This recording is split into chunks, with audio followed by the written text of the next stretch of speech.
for my time, because it's not mine to spend upon.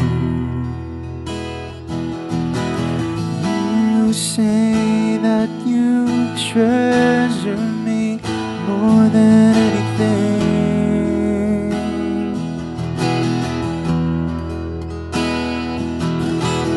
Though my mind cannot conceive of this love,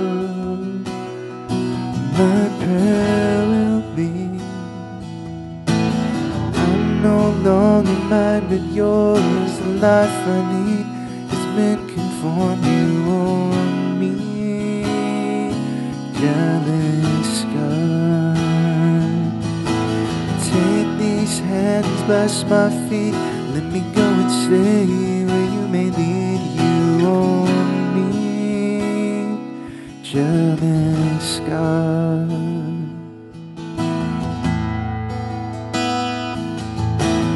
Oh Lord my God, I know you are a jealous God. Body, heart, mind, and soul, you are in control of everything. You say that you treasure me more than anything.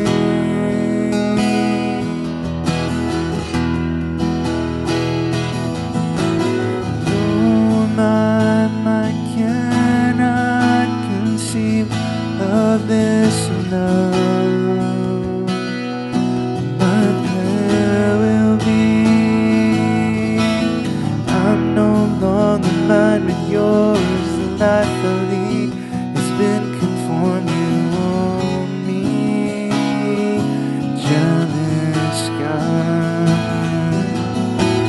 Take these hands, bless my feet, let me go and say where you may lead. You own me, jealous God.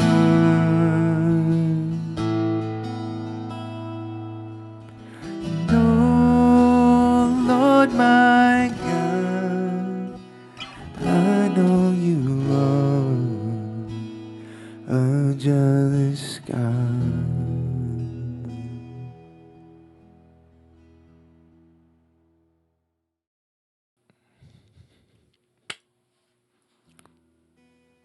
Good enough. Hey, good morning, evening.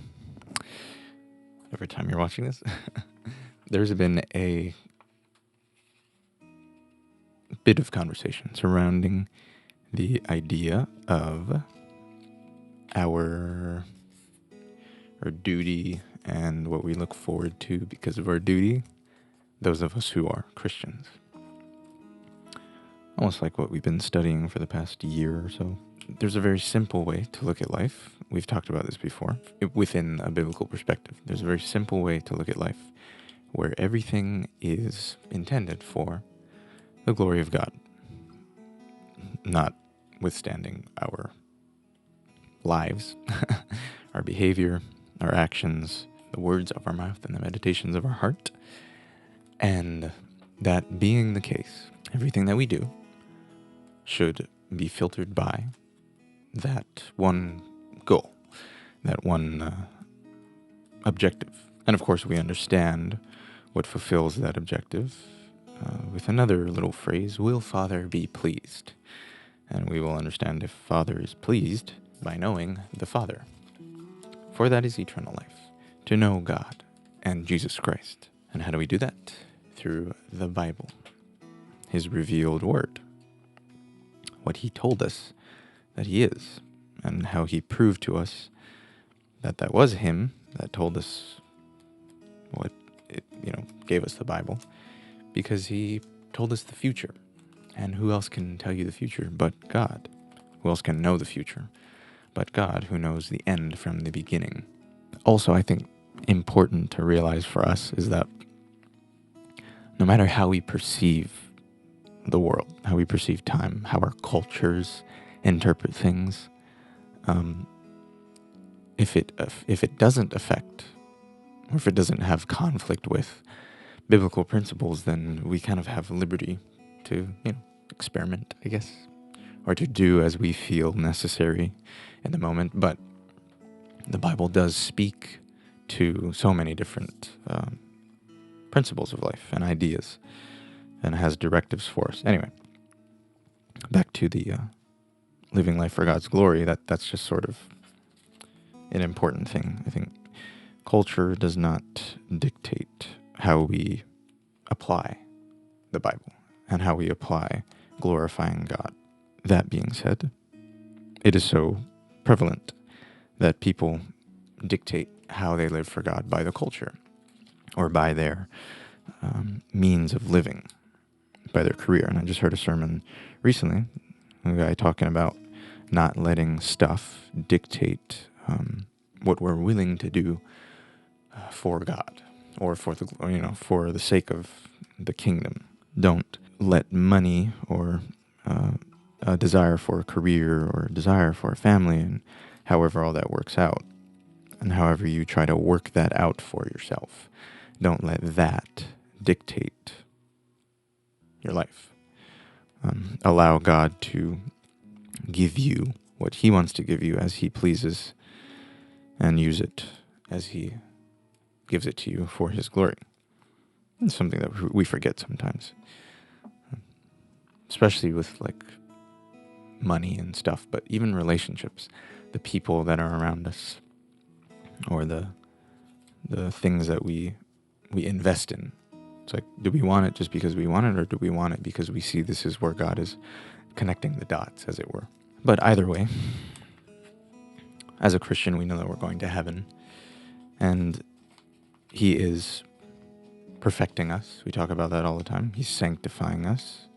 We have been made righteous before Him, but now He is washing His bride to be for the wedding. We're prepping for perfection, and we're practicing for our communion with the believers in eternity and God in eternity. This is the rehearsal dinner, I guess rehearsal ceremony. I've actually never thought about it like that until now. Just to say that, like, oh, we're in the rehearsal dinner. And maybe the analogy breaks down somewhere, but like I said, I only thought about that just now, so take it or leave it. We can think more critically about it after this.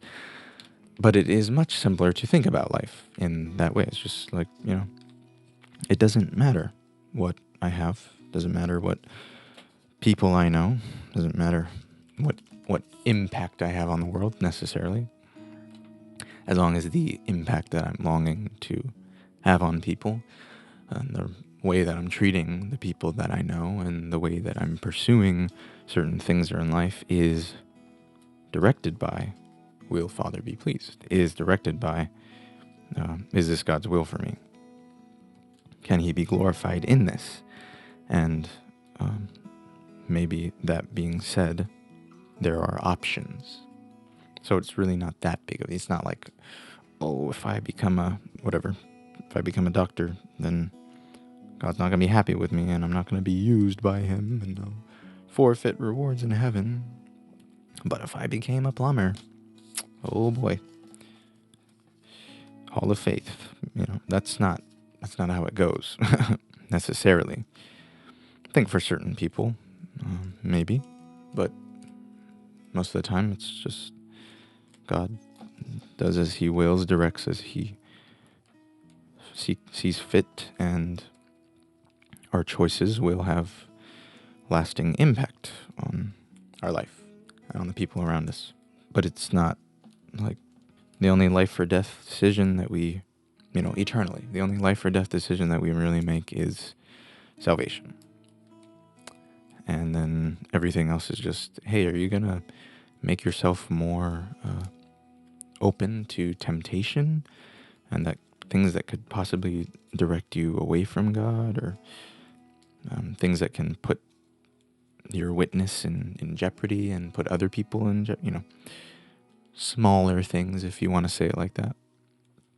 But nevertheless, He is making us into something. He is molding us into something. And He will be faithful to complete the work that He started. And as we are faithful to allow Him to perform that work, it will be done. As long as we're not trying to cover up for our past mistakes by justifying them to ourselves. All it takes is one step to get into God's will, and that step being, Lord, take me.